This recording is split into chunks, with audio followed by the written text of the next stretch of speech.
Magandang umaga mga ka-backyard.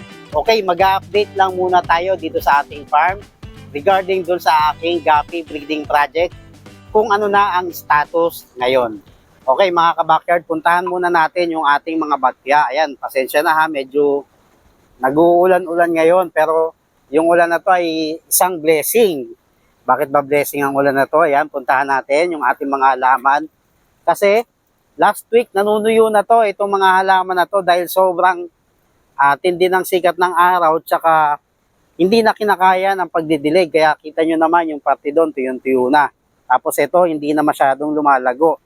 Kasi nga, yung lupa is matigas, kaya nahihirapan silang lumago kahit na araw-araw diligin. Kaya ngayon, blessing ang ulan kasi, ayan, nadiligan sila.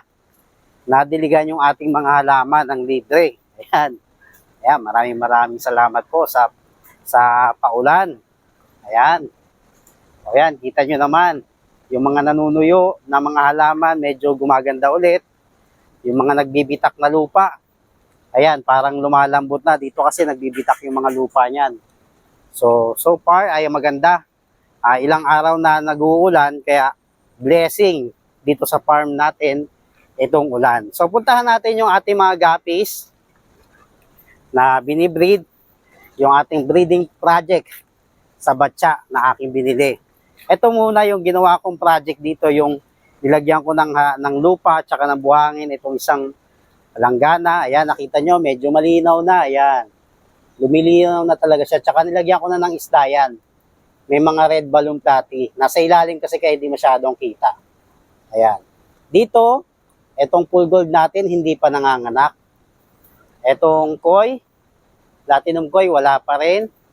Etong mga EBM, wala pa rin. Pero dito, may good news dito sa pinakadulo. Itong ating mga, yung mga blue ear na albino pool red. Ayan. So, pero although may good news, may bad news din. Kasi ayun, may patay na naman. So, ayan. Pero okay lang yan. Normal lang talaga yan sa nagbi-breed. Namamatayan. Dito, nanganak na ito. Yung mga breeders dito. Nilipat ko rito yung anak dito. Sineperate ko na. Kasi itong mga albino na to ay kumakain ng fry. Kaya kailangan i-harvest talaga yung mga fry. So dito, meron na itong mga fry. I think mga nasa 10 pieces yung na-harvest ko na fry kanina. Ayan. So hanapin natin na. Medyo maliit kasi yung mga fry. Ayan, gaya nyo na yun.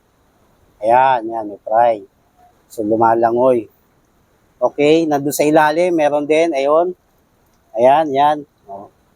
Ayan, may fry. So, mga nasa 10 pieces yung na-harvest ko ng mga fry dito. Ayan, so far ay maganda yung nagiging result ng pagbibreed ng mga guppies dito sa ating mga batya. So, meron tayong mga old breeders dito, yung ating mga Santa Claus guppy. Nandito sa rep tab, ito, nakapag-harvest na rin ako ng mga fry dito. Ito yung ating mga breeders ng Santa Claus guppy. Ayan. So, andito yung mga fry, ito. Ayan. So, ayan, may mga fry na rin yan. Siguro mga nasa 30 pieces na mga fry yung na-harvest ko na. Yung na-separate na. Tapos, meron din tayo dito, ito yung ating mga Dambu ear mosaic. Yung old but good. Ayan. Kunin natin yung breeders para makita nyo. Sad to say, namatay yung male nito ng Dambu ear mosaic na to. Pero, nakapag-breed pa rin sila kahit na wala ng male. Yun ang kagandahan sa mga guppies. Once na nalahian na yan, ay pagkakalam ko, mga 6 months to 1 year, bago tuluyang mawala yung similya nung lalaki sa inyo mga breeders. Ayan. So ito yung ating meron tayong malaki ritong dalawang malaking mga male, female, then meron ng medyo mga juvenile na mga female. So anak nila yan, yung juvenile na yan. So yan.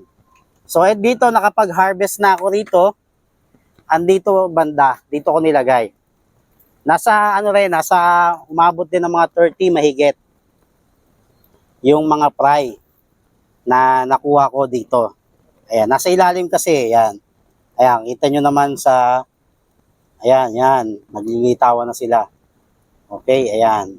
So far ay maganda yung nagiging result nung guppy breeding dito sa ating farm. Doon sa ating mga batcha, meron nang nag-breed ng mga pair, mga guppies, yung albino full red. Then itong mga iba pa ay kinokondisyon pa rin. So baka mga after 1 week mag-breed na rin yan. So yun ang update dito sa atin, dito sa ating fish farm. Yan yung guppy farm. So unti-unti na tayo nagpaparami ulit ng mga isda dito sa ating backyard.